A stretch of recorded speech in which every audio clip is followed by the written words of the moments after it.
So after a turbulent weekend of Championship football, we are back today with my Championship review on Matchday 39. We've got a lot to cover. We've had 6 red cards this Championship weekend. We've had some changes in the promotion race, the relegation race and the playoff race. In the second half of the video, I'm also going to predict the midweek Championship fixtures, the Premier League fixtures and the League 2 playoff honour. So we've got a lot to cover in today's video. Before we move on, in terms of the shoutouts, 2 of you had got a correct prediction in the Championship or the FA Cup. Well done, James and Dark Knight 13.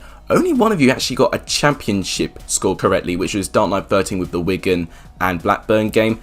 Dark Knight 13, you got 2 correct predictions over James's one, so your channel will be the one shouted out and will be on the eye icon up there. Everyone subscribe to Dark Knight 13. Talking about subscription, I'd like to thank you guys for the support I received in my last video. I gained 5 subscribers in the first day of my score predictions being released, which is actually, I think, a world record time for how quickly I gained subscribers. So thank you guys so much for that. We're 3 subscribers away as of 150. Did we achieve it after this video is released and before the next score predictions video? Might be a big ask, but let's see if we can get there. Guys, like we see, you want to see more Championship content, please make sure you do give this video a like. It'll be tremendously appreciated. As I said previously, if you're new around here, welcome to the channel. If you haven't done, please subscribe to the channel. It really does help. And please share the channel to as many people as you can. It really does help. It would make my day. But without any further ado, we've got 12 crazy games to go through. Let's go through what we learned in Matchday 39 of the Championship. So we'll start off with Friday's game, which was Brentford against West Brom. And it was Brentford, the team chasing promotion, that got the 1-0 home victory. This win is very, very important for Brentford if they wanted to try and push for gaining promotion, and I think they can definitely try and achieve that if they have a really good run at the end of the season. It was Brentford who started off well and they got the goal. Tariq Fosu delivers a great pass, great vision to pick out Josh De Silva. He then drives forward to Said Benrahma, who was absolutely scintillating this game. I'd go as far to say he's the Championship version of Riyad Mahrez. He's got some of his similar qualities. He squares the ball to De Silva, and De Silva does well to manage to square it to Ollie Watkins, who pokes it in the net. That makes it 1-0 to Brentford. West Brom really struggled to create anything that was going to be too threatening. The only big chance they had was from Kenneth Zohore. Matheus Pereira does well to pick out a fantastic pass to Zohore. Henrik Dalsgaard doesn't really close him down well, but Zohore takes a touch and has a brilliant shot, but it hits the crossbar. He's very, very unlucky not to score there. But apart from that, West Brom did not look close to scoring. Pereira had a chance, which was a very easy save for David Raya. Brentford could have doubled their lead into the second half. Rico Henry charging down the left-hand side with a great cross. Sami Ajayi, who was at fault for the first goal, who I think could have cleared it. He had a poor deflection, which was straight at Josh De Silva. He did not get a good connection on it though, and it went wide of the post. Brentford have now won 19 games this season, which is more games that they've won in their 3 previous seasons. So Brentford are definitely improving and looking more threatening and more destined for promotion this season, which is key. As with West Brom, it's disappointing. Brentford have now closed the gap between them and West Brom to 5th, and Brentford have moved up to 3rd following Fulham's defeat in the weekend.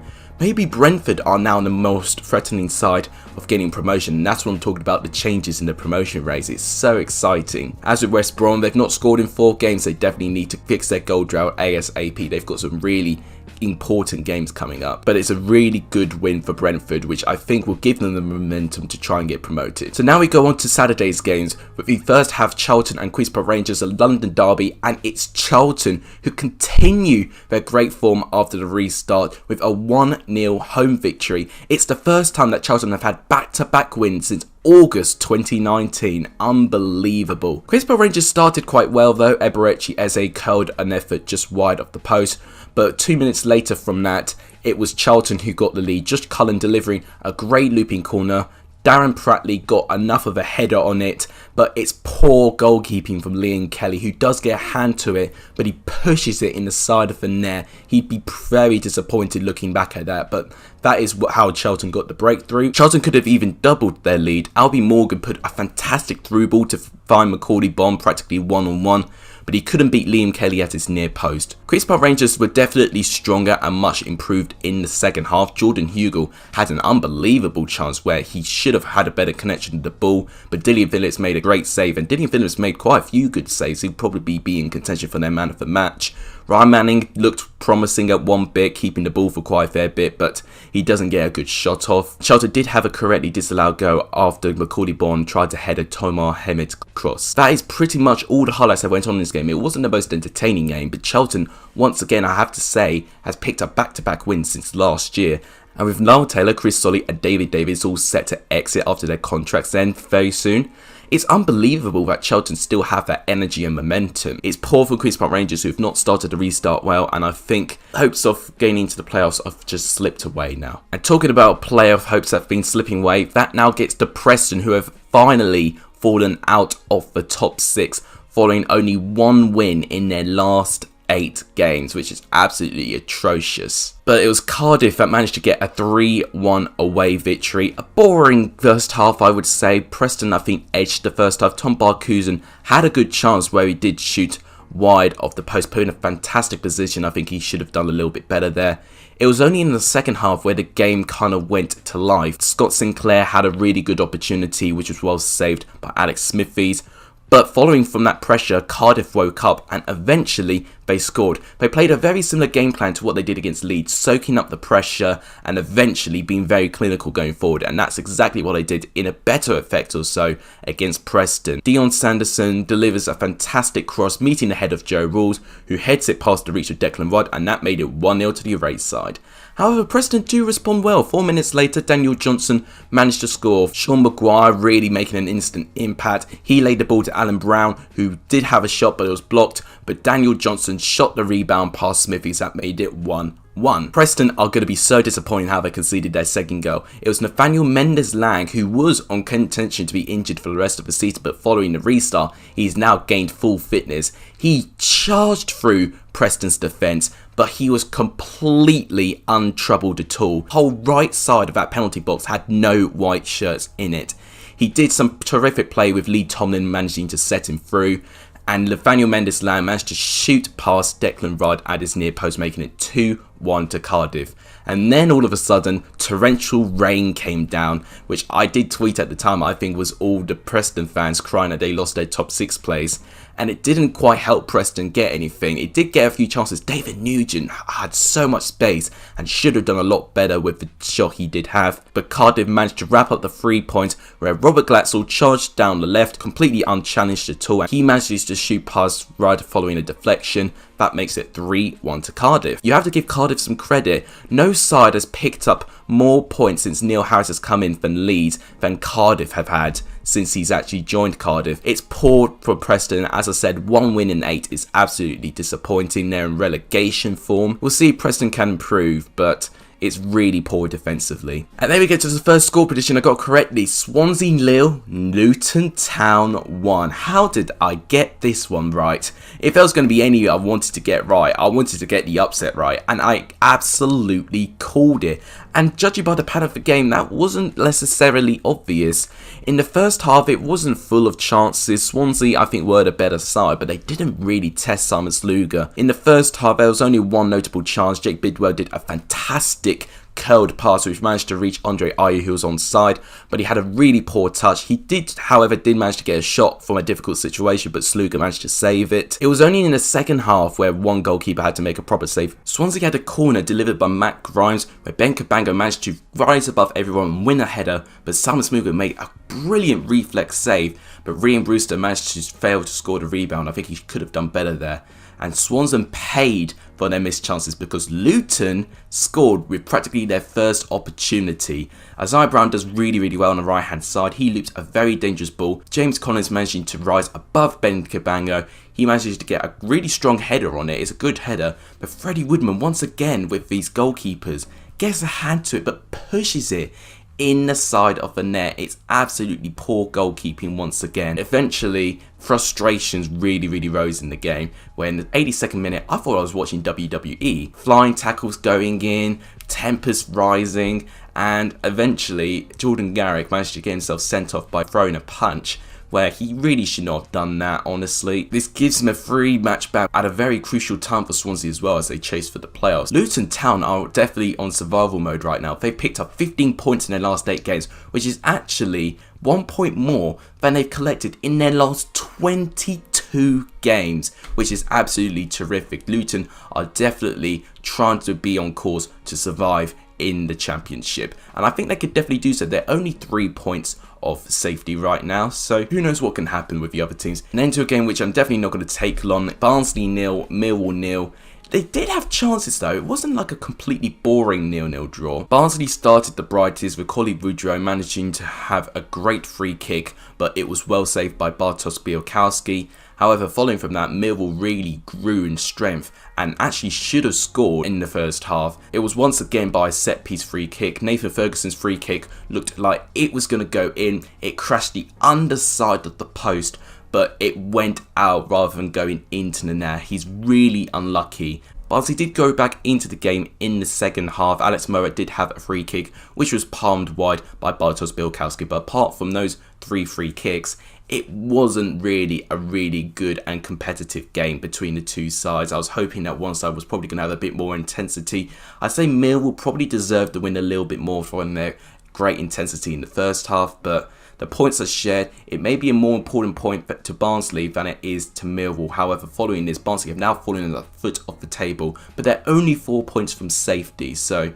they're not in a precarious position for me as of yet. As with Millwall, their playoff hopes are fading as well. Since Cardiff had that really crucial win, they've opened up a really big gap between them and the chasing pack, so Millwall are definitely going to have to start winning if they want to try and get into that playoff. So it's the second and last game I got correctly predicted. Derby 2, Reading 1. Derby were really slow to begin with. Ajaria had 2 really big chances in the opening minutes of the game, with one of them managed to crash against the post, so he was really unlucky not to be on the score sheet from that. It was some terrific play down the left hand side and really causing the Derby defence a little bit of panic. However, Derby made their patience count. They eventually grew into the game and gained more confidence. Their first goal is absolutely special. Andre Wisdom does really well in the centre of the pitch. He lays it off to Chris Martin, who gives it to Martin Waghorn, who then supplies it to Tom Lawrence, completely unpressured, just stands there and almost makes time stop and loops in such an ease of a goal, but it's hitting at the top corner of the goal. Absolutely unstoppable that, but the ease and control of the shot was absolutely brilliant. The technique was terrific. And Derby, following from that, they rallied Reading and managed to get a second before half-time, really crucially, I say. It was Martin Waghorn that was fouled in the box by Liam Moore. For me, I think it was a penalty. They did clash knees a little bit. Wayne Rooney, of course, master of the penalty spot, managed to score from the penalty spot and made it 2-0 to Reading going to half-time, which I think was crucial. Andy Rinomhota managed to give Reading a little bit of a lifeline where he managed to score 1 goal for Reading. Derby struggled to clear corner, but Ben Hamer bizarrely tries to punch the ball away, but he punches it straight at Rinomhota, who only has to header it, and it's a brilliant looping header which manages to rise above everyone and gets into the roof of the net. And that made it 2-1. Reading did try and push for an equaliser, but they just were not clinical enough, and Derby's defence was just way too compact. End of the game was probably going to be the biggest talking point coming out from this game. There was a clash between Matt Miazga and Tom Lawrence. I do know Matt Miazga does have an attitude in him after seeing him at Chelsea, but I don't know what on earth happened. The two of them just clashed, and then stuff happened. Handbags were flailing at that moment, and both of them received a red card, with both of them having a 3-match ban. And I think this will really hurt Derby more than Reading, because Tom Lawrence, of course, scored one of Derby's goals. He is such an important player and plays such an important role to Derby, and following the great form that they're in, I'd say they're probably second favourites to get into that 6th place in the playoffs. So Derby are probably not going to appreciate Tom Lawrence's actions there. It's a great win for Derby. We'll see how they cope without Tom Lawrence. As with Reading, they've not had a terrific start getting out of lockdown. Let's see if they can improve as soon as they can, because they're practically safe from relegation, so they don't have a lot to play for. Then we had the bonkers game of this weekend. Birmingham 3, Hull City 3. This is having similar feels to when Birmingham drew at home against Sheffield Wednesday 3-3. I think this was a very similar pattern. Hull City were like a house on fire. They were really charging forward, and especially in the first 10 minutes, They had intents to win and went 2-0 up really quickly. It was a fantastic delivery by Callum Elder, and Josh McGuinness managed to header the ball in. Birmingham were just asleep defensively in the opening stages of the game, where Hull managed to get a second. Josh McGuinness was once again involved. This time he managed to supply the cross, where Jason Scott got just about enough power to get it past Lee Camp. Birmingham were 2-0 down very quickly. However, in the second half, that's when Birmingham started to take some control. Craig Gardner managed to score his first goal. It was a fantastic shot from 25 yards that made it 1-2. Birmingham then equalised pretty soon afterwards. Jeremy Bella managed to loop in a fantastic delivery from the right hand side, keeping the ball very well. Scott Hogan doesn't really connect the cross well, but it's Danny Crowley. Rebound of Scott Hogan's header comes at a perfect height for him and manages to head it past George Long. That made it 2-2. But then there was even more dramatic moments in the game because Hull went ahead following a very clever free kick by Herbie Kane, who shoots it under the wall past the reach of Lee Camp. That made it 3-2, and I thought Hull may have got a very vital away win and 3 points, but nope, they got what they deserved. The defence in Craig Gardner's second headed goal was absolutely atrocious, almost a crime against football. He had a free header that made it 3-3. You could say that's 2 points dropped with Hull City following how intense they were and how they did look good going forward. They've got a really big game coming up against Middlesbrough and at home as well. They need, in my opinion, to pick up 3 points minimum in that game if they want to have a chance to survive. As with Birmingham, likewise with Reading, they did not have a lot to play for, although they played like they had something to play for. They wanted to try and salvage something from the game, but it was a great game regardless. 3-3, a classic Championship game. So now we've got to probably the biggest game of the Championship so far this year, Leeds and Fulham, and it ended with Leeds winning comprehensively by 3-0 now. I tend to predict some really wild things, but I think following this game and how good Leeds were, I think Leeds are promoted. And I think for all the means they would not like that, but I have to say it, they've got a 3-point gap from West Brom now. They've got an 8-point gap from Brentford. I think if they can get to 80 points, I think they are within touching distance of getting promotion. Right now, they need 14 points to try and secure promotion, which I do think they can achieve with the rich fixtures that they've got left. For me, the game was decided in the opening 10 minutes. Mitrovic was really lucky not to get sent off in the opening minutes of the game. He laid an elbow on Ben White, but we'll talk about that a little bit later. As I said, the game was decided in the opening 10 minutes. It's a brilliant play by Helder Costa down the right hand side. He squares it to Patrick Bamford, where, if you don't know this, he's missed the most clear-cut chances in the Championship, so he's not very clinical. But he just coolly passes it into the net past Marek Rodak.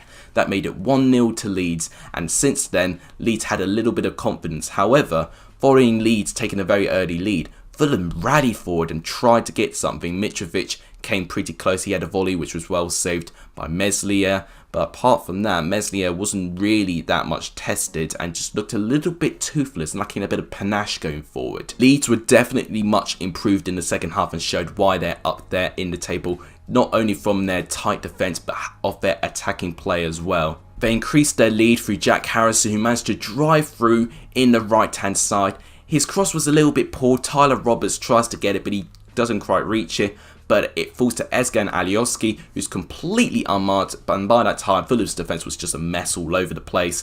And he shot a very easy shot past Marek Rodak, which made it 2-0 to Leeds. And Leeds managed to wrap up the scoring their third.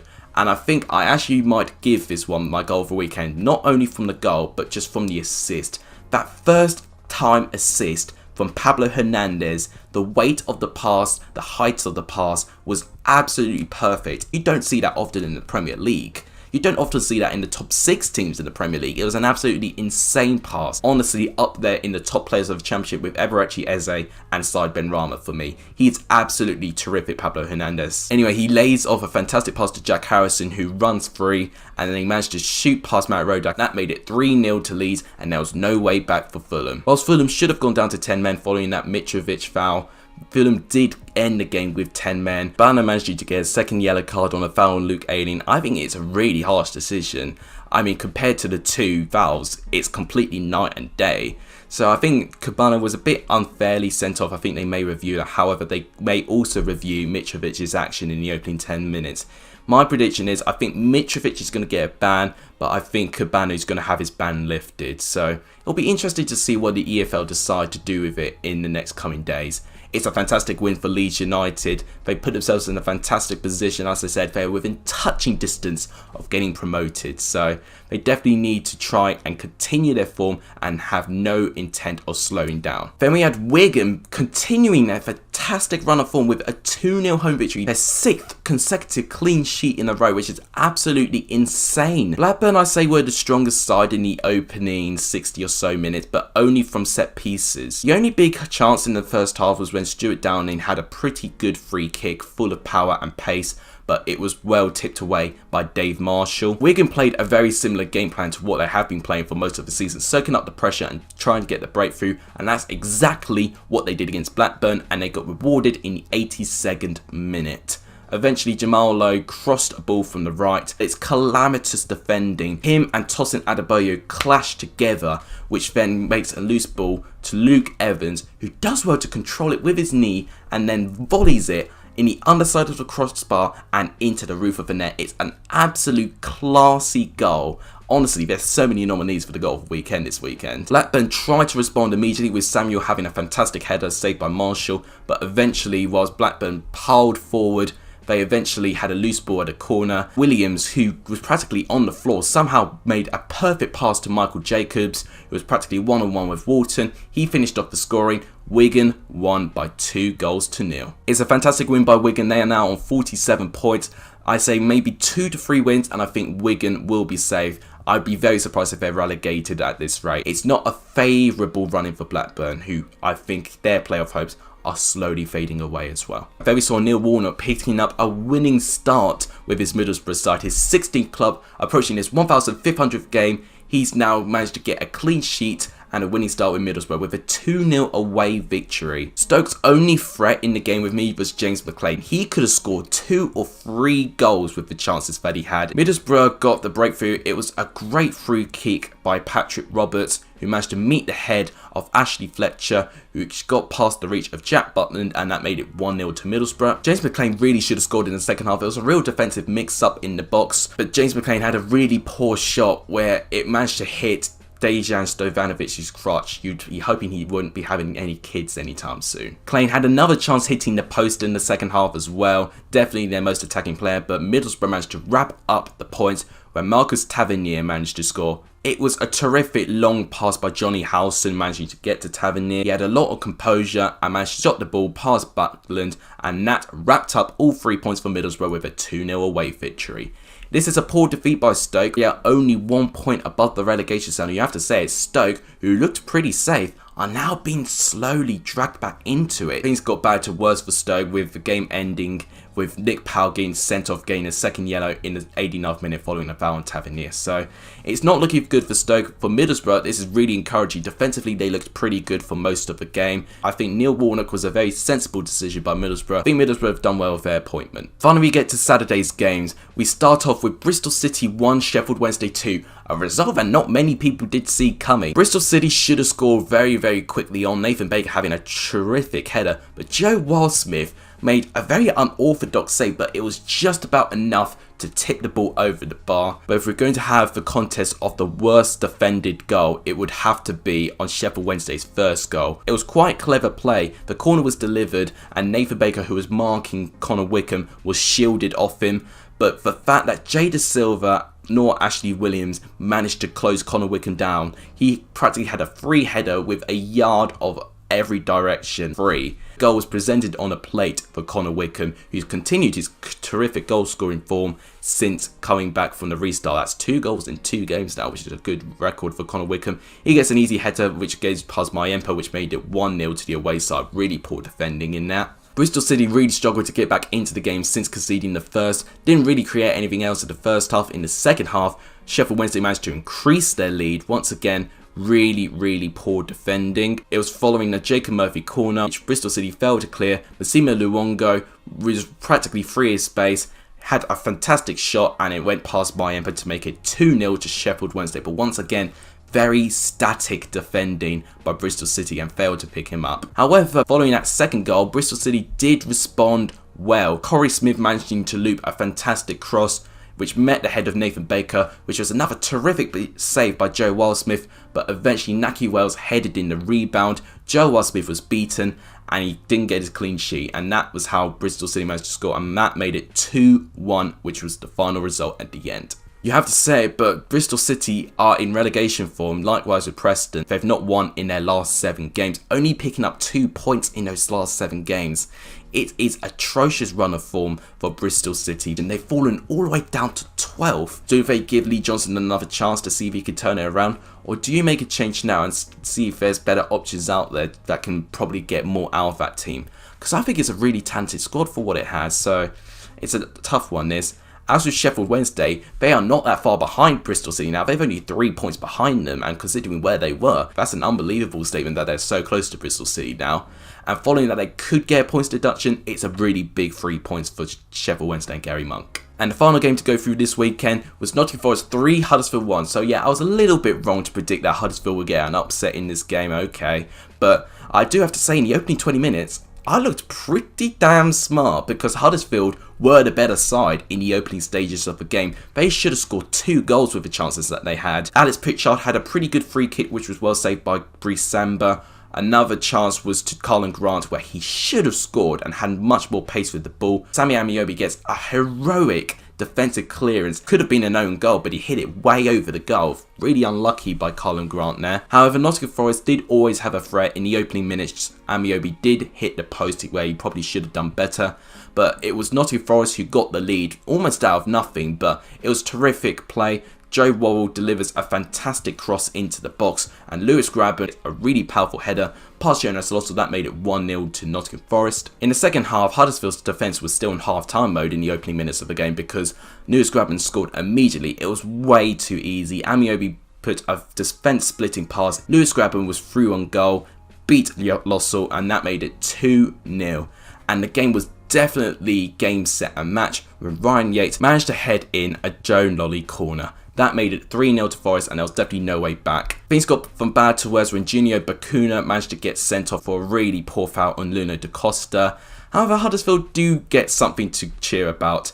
They had a very contentious penalty decision where I think they probably should have had a penalty in the first half where it was 0-0 where it could have changed the game, but they had a really dubious penalty decision in the final minutes of the game. Yeah, I don't think Joe Worrell had a lot of contact on Fraser Campbell at all, but Colin Grant, being what he does, he managed to shoot past Brice Samba. That's how the game ended 3-1. Following this win, Nottingham Forest are all the way up to 4th. Considering how poor they have been at home, they definitely stepped up today to say that they can play any game with any intensity. They do have a peculiar style of playing with not playing a lot of the ball, but it does work. And more importantly, if you have a style that works, stick to it. And they've not changed anything, which is why they've been rewarded.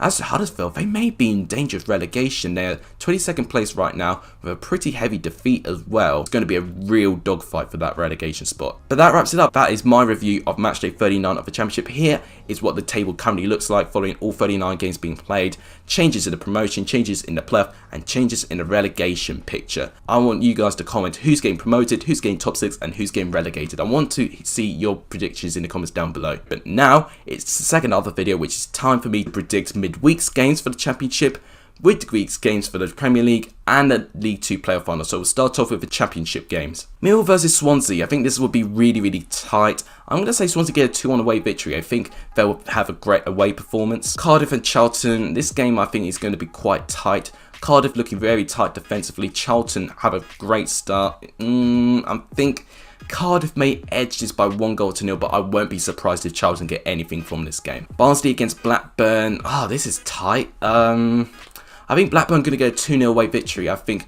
Blackburn in away performances really do shock teams. I think Barnsley at home were not as good as they were away from home, so I think Blackburn would capitalise on that. Reading and Brentford is really, really close. I'm really struggling to call this game.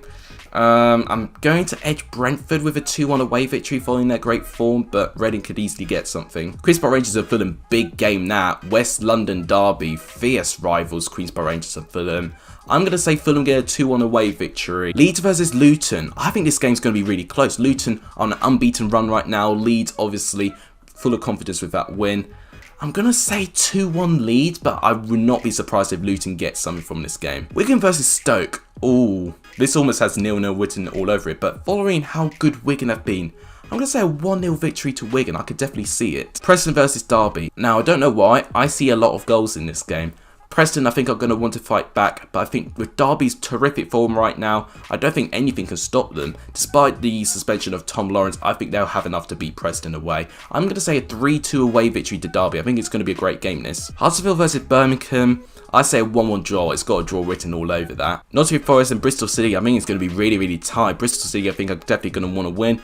But in reality, I think Nottingham Forest are going to continue their great form. I think they're going to get a 2-1 victory. Sheffield Wednesday, West Brom. Ooh, I don't know. West Brom are not doing well so far. They're in a goal drought. They've not scored in their last 4 games, West Brom. So it could be that Sheffield Wednesday get a 0-0 draw or maybe even a 1-0 win. But West Brom have got to surely score at some point. I'm going to say a 1-1 draw. I don't think either side are going to win. Finally, for the final championship game, Hull versus Middlesbrough. Big game this. And for me, I think Middlesbrough can continue their strong form with another clean sheet. Neil Warnock loves them. I'm going to say a 1-0 away victory to Middlesbrough. I think it'll be a huge blow for Hull, but I think Middlesbrough will get a big boost under Neil Warnock. Premier League games. Crystal Palace at Burnley. I think Crystal Palace are going to be stronger. I think 2-1 Crystal Palace. Brighton Man United. I think 2-0 United. I think Man United are going to have a good run of form at the end of the season. Bournemouth Newcastle. Big game. That's a huge game. And I think I'm going to predict a huge result. I think Bournemouth are going to get a 1-0 victory. Right now, the bottom 4 are just not picking up points. But if one of them gets a win, it automatically changes the whole dynamic of the bottom 4. So I think Bournemouth are going to get that win. Arsenal Norwich. I think Norwich are a bit dead and buried. Arsenal, I think, will have some fun. I think it's going to be a 3-1 victory to Arsenal. They've been pretty good at home. Everton Leicester. I'm going to say Everton get a 2-1 victory. I think Everton, with their quality, I think will beat Leicester. Leicester have not started too well either. Obviously, recently just lost in the FA Cup quarter-final against my team Chelsea. Speaking of Chelsea, they play against West Ham. We have a really poor record against West Ham in recent years. We've not beaten them since 2017 in our title win. I think it's going to be a 1-0 away victory to Chelsea. I don't know. West Ham could get something, but if West Ham were poor as they were in their first couple of games and Chelsea were as intense as they were in their last 3 games, I say Chelsea will win. Sheffield United versus Spurs. I think it's going to be tight. I think it's going to be a 1-1 draw. I don't see either side winning. And probably the biggest game for Premier League, Man City versus Liverpool. Man City giving Liverpool the guard of honour following their Premier League win. I think this will end as a 1-1 draw, but I could either see it ending as a stalemate. Finally, the final game to predict, the League 2 playoff final, Exeter and Northampton. I'm really struggling with this. Exeter, definitely the better side on paper, but they have a habit of throwing promotion away. And I think Northampton are going to shock the world. I'm going to say a 2-1 away victory to Northampton, which means they'll have an immediate return to League 1. That is my prediction. But that wraps it up for today's video. If you guys like what you see, want to see more content, please make sure you do give this video a like. It would be tremendously appreciated. It really does help. If you haven't done already, please subscribe to the channel. It really does help me. 3 subscribers away from 150. Surely we can get to that this week. Let's hope. Let's pray. And if you can, please share the channel. It'll really make my day. But thank you guys so much for watching. It means a lot. You guys are legendary if you saw the end of this video. And as always, take care.